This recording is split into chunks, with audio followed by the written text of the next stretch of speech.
지금부터는 어젯밤 있었던 북한의 군사정찰위성 발사 이야기를 좀 해보도록 하겠습니다. 양무진 북한대학원대학교 교수 연결돼 있습니다. 안녕하세요. 네, 안녕하십니까.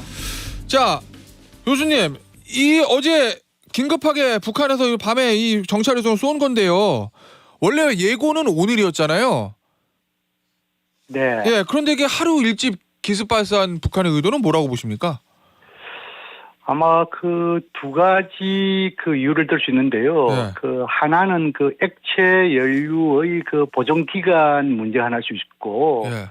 또 하나는 기상 조건의 문제일 수 있습니다. 아, 예. 그러나 이 두 가지 선상에 볼 때 아마 비라든지 눈이라든지 그 바람이라든지 뭐 이러한 것이 영향을 미칠 수 있다는 측면에서 한 1시간 한 20분 정도 당긴 것이 아니겠느냐, 저는 예. 그렇게 분석합니다. 이 북한의 군사정찰위성 발사가 우리 안보에 어느 정도 지금 위협을 주는 상황이라고 보세요? 뭐 가장 중요한 것은 북한의 핵능력 강화의 일환이 아니겠습니까? 예. 그 북한이 전략 전술상에 있어가지고 뭐 선제 타격 같은 거 하려면은 그 일종의 그 레이더 눈이 있어야 되잖아요. 예.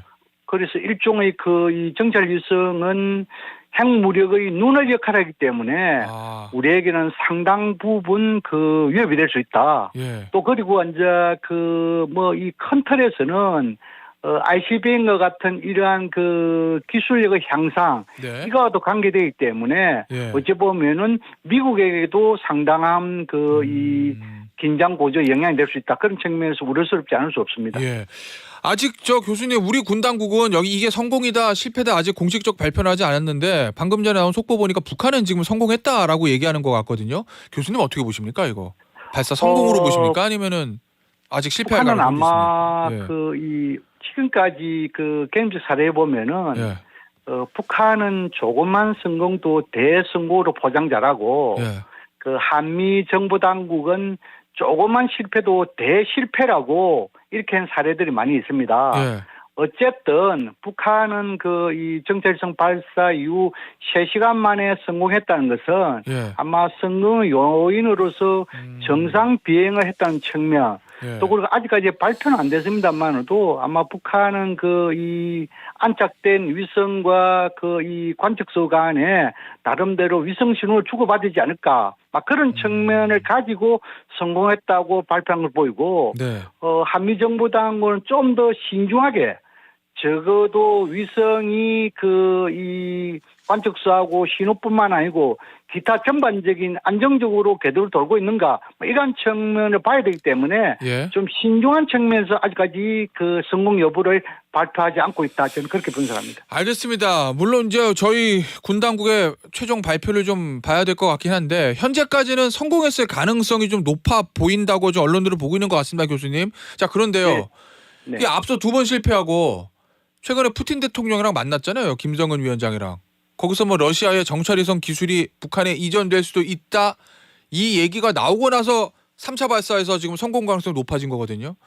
이거 실질적으로 그렇습니다. 러시아의 도움이 좀 많은 영향을 끼쳤다. 이렇게 봐도 무방한 겁니까?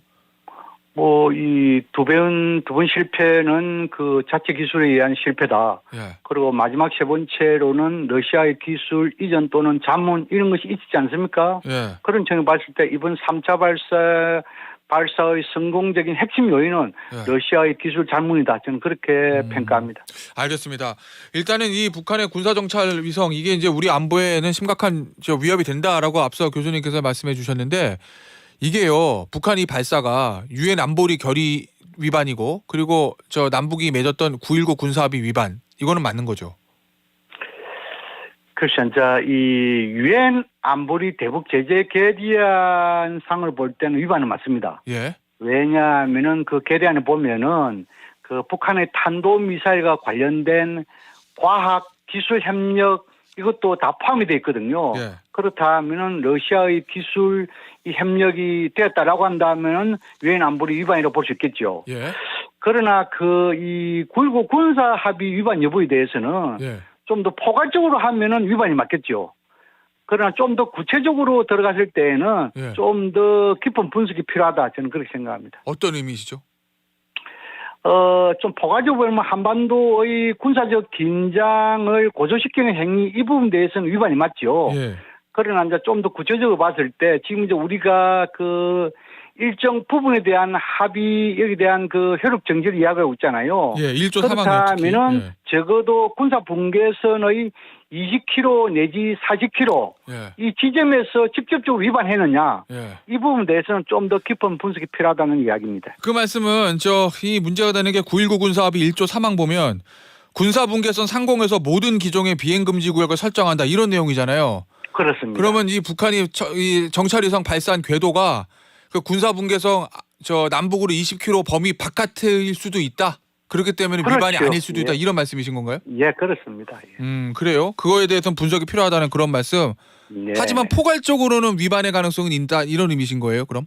그렇습니다. 뭐 지금 이제 9.19 군사합의 합의서의 핵심적인 내용은 예. 한반도 전장에서의 전역에서의 군사적 긴장 고조 행위를 해서는 안 된다. 예. 이거 아니겠습니까? 예, 예. 그런 측면을 봤을 때 이것은 정찰 위성은 분명 핵능력 고도화뿐만 아니고 한반도 전역에 대한 군사적 위협이 될 수 있기 때문에 이것은 긴장 고조로 이어지는 거 아니겠어요?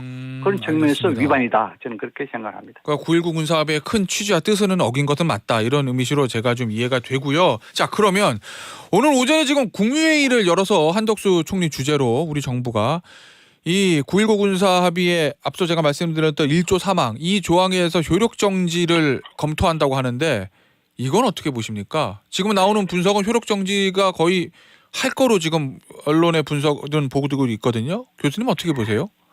우리는 지금 이제 정전 체제잖아요. 예.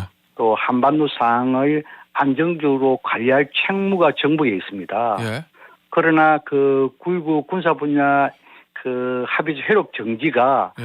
한반도 상황 안정적 관리에 얼마나 도움이 됐냐. 예. 그런 측면을 봤을 때 저는 전혀 도움이 되지 않다고 생각합니다. 그러세요? 예. 오히려 군사 분계선 일대에서의 군사적 긴장을 더욱더 고조시킬 따름이다. 그런 측면을 봤을 때 저는 박근혜 정부 시기에 이 개성공단 이것을 그 전면 중단했지 않습니까? 예. 그만큼의 악수다. 저는 그렇게 생각합니다. 그러면 교수님이 생각하실 때 우리는 어떤 대응을 해야 돼요? 예를 들어 앞서 말씀하시기는 북한이 이 9.19 군사합의의 취지를 어긴 것은 맞다라고 말씀하셨잖아요. 그럼 거기에 대해서 우리는 어떤 대응을 해야 된다고 보십니까? 지금 현재는 예. 물론 우리가 그 대북 억제력을 강화하는 측면, 이럴 때는 뭐 한미동맹을 강화하고 강력 국방력을 강화하는 그런 기본이 되겠죠. 예. 지금 현재 한반도 상황을 안정적으로 관리하기 위해서는 9.19 군사 분야 합의서 효력 정지가 아니라 예. 오히려 더욱더 철저한 이행을 하는 것이 현실적인 접근법이다. 저는 그렇게 생각합니다. 그래요? 북한은 그러면은 비행금지구역 어겨도 우리는 어기면 안 된다 뭐 이런 말씀이신 건가요? 그런 것은 아니죠. 네. 우리가 비행금지구역을 어긴다라고 한다면은 거기에 대해서 북한에 분명히 주입을 시키고 예. 오히려 어기지 않도록 철저하게 대화를 통해 가지고 철저하게 이행하도록 하는 그것이 한반도 상황을 안정적으로 관리하는 거 아니겠습니까? 알겠습니다. 북한으로 하여금 들어가지고 지키게 해야 된다. 예, 예.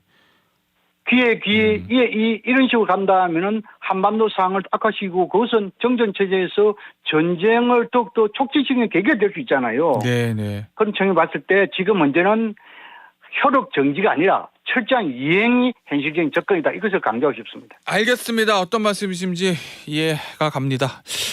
마지막으로 요거 하나만 좀 질문 드리죠. 김정은 위원장이 장기적으로는 어떤 의도를 갖고 움직일 거로 보세요?